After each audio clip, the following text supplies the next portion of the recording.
Breaking news. Civilian merchant vessels hit by Russian drone strikes in the Black Sea. The date is December 31st, 2025.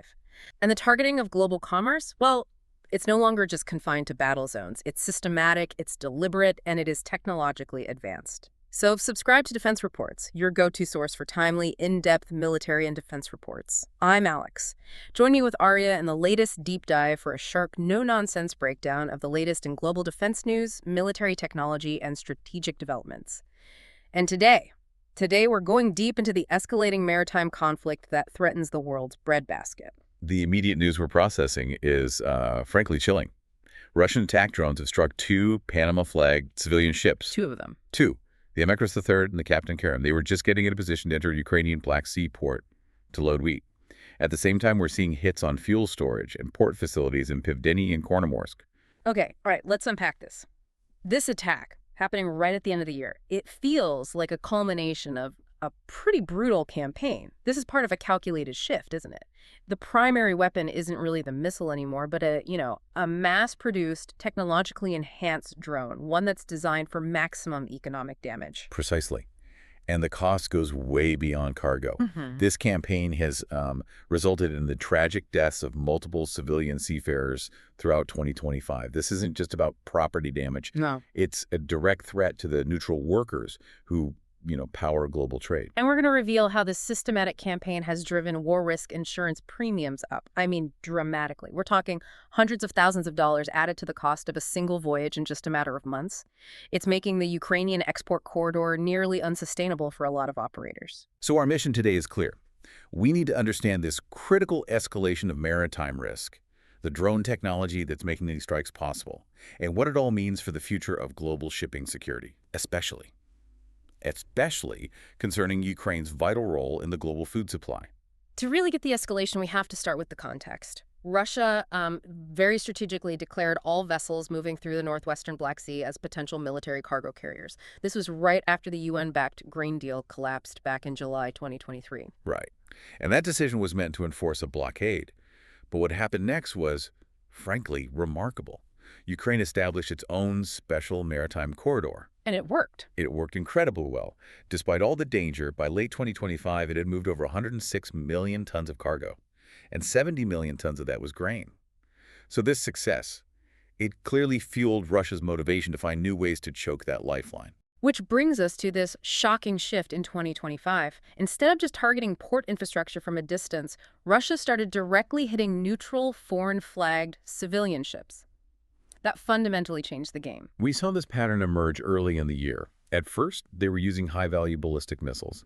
In March 2025, you had the bulk carrier Super Sarkis and the container ship MSC Levante F, both foreign-flagged, both hit at Odessa. The damage varied, but it signaled a new willingness to target commercial ships head-on. But the really devastating incident was just 10 days later. On March 11th, the Barbados-flagged bulk carrier MJ Pinar was struck by an Iskander-M ballistic missile at Odessa seaport. 4 crew members were killed. 4 people, 3 Syrian nationals and 1 Ukrainian. That incident was just a horrific reminder of the human cost here. Yeah. This was not a military target. These were civilian seafarers doing a necessary job. And that brutal attack, it immediately raised the stakes and solidified this perception that Russia sees even foreign crews as collateral damage in its campaign against the corridor. So after those spring missile attacks, the campaign diversified through the summer. It wasn't just missiles anymore, was it? It was mines and UAVs. Correct. The variety of targets expanded to logistics, too. In July, we saw the Ukrainian dredger Inholsky hit a mine in the Danube River estuary, killing 3 crew members.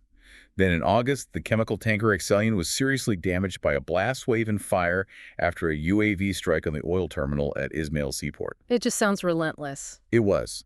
The campaign resulted in 16 civilian vessels being damaged between January and October 2025 alone. So why the renewed focus in December? I mean, escalating tensions right up until the end of the year. We saw attacks involving NATO littoral states, neutral flags. This had to be forcing some diplomatic crises. It created a very serious diplomatic crisis. On December 12, the Turkish-owned Sienk-T, it's a RoPax vessel, so it's a mix of roll-off cargo and a passenger ferry. It was hit at Kornomorsk, caused a huge fire. And Turkey's reaction. They protested strongly, called it a spread of the war into the Black Sea. And then, crucially, the attack just a day later provided some tangible evidence. When the UAE-owned tanker Viva, carrying sunflower oil, was struck by a drone on December 13th, the crew recovered a nearly intact drone engine. Yes, and that is undeniable forensic proof. It tells you the specific weapon system used against a neutral vessel flying the Tuvalu flag in Ukraine's exclusive economic zone. So that evidence is vital. It's vital because it links the kinetic strike directly to the perpetrator. It just reinforces the international narrative that these are intentional, systematic attacks on civilian trade. Which brings us to the strategic why. I mean, if Russia is taking this diplomatic heat, risking confrontation with countries like Turkey, what's the primary motivation behind this relentless targeting? The core objective isn't really a full physical naval blockade. That's militarily very risky. The objective is economic attrition. Economic attrition. Russia is aiming to systematically raise the financial costs of doing business there until it becomes just completely ruinous for neutral ship owners to enter the zone. They're using drones and missiles to get the same result as a successful blockade, maximizing disruption of grain exports and shutting down hubs like Odessa and Kornomorsk. And this intensification in late 2025, it seems to be part of a direct retaliatory cycle. It's a response to Ukraine's increasingly successful tanker war campaign, targeting the Russian Shadow Fleet. That's a critical piece of context, and maybe we should clarify what the Shadow Fleet is for you. Please do. These are older, aging tankers. They operate under very opaque ownership, frequently switching flags, and they're used specifically to get around Western sanctions and keep Russian oil exports flowing. Ukraine deployed naval drones, including the Sea Baby, to strike several of these Russian-linked tankers, ships like the Kairos, Virat, and Dashin. And the scale of Ukraine's response was huge, geographically vast. They even hit the Oman-flagged tanker Quendel in the Mediterranean Sea. That's nearly 930 miles from Ukraine. It's an incredible demonstration of capability. And the Kremlin, of course, reacted to this campaign, targeting its main revenue stream. We heard Russian President Vladimir Putin threaten to cut Ukraine off from the sea in response. And the international community? Well, the whole cycle drew formal condemnation. The IMO Secretary General, Arsenio Dominguez, he publicly condemned the attacks, saying that shipping should never be a pawn in geopolitical situations. So, if the goal is economic destruction, let's talk about the technology. You mentioned the drone engine recovered from the Viva. How has the Shahed 136, which Russia now calls the Duran 2, how has it evolved to become the perfect weapon for these strikes? That's the crucial pivot. These strikes are possible because of the technological refinement and just the sheer mass production of the Duran 2. Russia has ramped up domestic manufacturing at places like JSC Al-Labuga. They're aiming for maybe 10,000 Shahed, 136 drones in total. 10,000. That massive supply allows them to sustain this high-tempo attrition campaign. And the new versions, they sound a lot more advanced than the crude GPS-guided weapons we first saw. How is the current Duran 2 different when you're trying to hit a moving ship at sea? The key change is moving beyond basic GPS.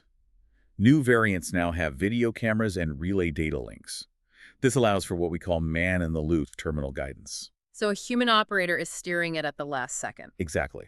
An operator can see the target in the final moments of the flight and manually steer the drone into the most critical part of the vessel, the bridge, the engine room, the fuel storage. It maximizes lethality and the chances of causing crew casualties. That man-in-the-loop capability, that really removes any claim of an accidental strike. And beyond precision, Russia is also focused on just overwhelming air defenses with volume, right? How do they do that? They use decoy drones, things like the Gerbera and Parity. These are built specifically to mimic the radar signature of the lethal Shahed. They fly alongside the attack drones, forcing Ukrainian air defenses to waste valuable, expensive interceptor missiles on duds. A very cynical tactic. It allows the actual strike drones to get through. And if the goal is attrition, maximizing cost, the lethality of the warhead itself must matter immensely. What kind of upgrades are we seeing there? Russian efforts are focused on making sure the hit is as devastating as possible. We're seeing more use of fragmentation high-explosive incendiary warheads. What do those do? They're designed to maximize shrapnel damage and casualties on deck. They often use what's called a fragmentation matrix. Think thousands of tungsten balls to just shred the superstructure and injure or kill anyone nearby. And then there's the threat of thermobaric explosives. Yeah. That sounds devastating. What exactly is a thermobaric warhead? A thermobaric or volumetric explosive works by first dispersing a fuel cloud and then igniting it. The result is an immense blast over pressure and extremely high temperatures. So against a ship. Against a confined space like a ship's superstructure or vital port infrastructure. The effect is catastrophic. It's far greater than conventional high explosives. It's an ideal weapon for ensuring the permanent destruction of a terminal or disabling a large ship beyond any quick repair. So if the goal is economic attrition, how do these new lethal weapons translate into dollar signs for the global shipping industry? The kinetic damage from these precise high lethality strikes, it immediately translates into severe financial volatility. This is the main lever of Russian strategy. The key indicator is the surge in war risk insurance premiums. Okay, give us the hard numbers. How much did the cost of passage go up after that December drone wave? For calls into Ukrainian ports, war risk rates soared. They went from a baseline of about 0.4% in early November 2025 to over 0.55% by late December.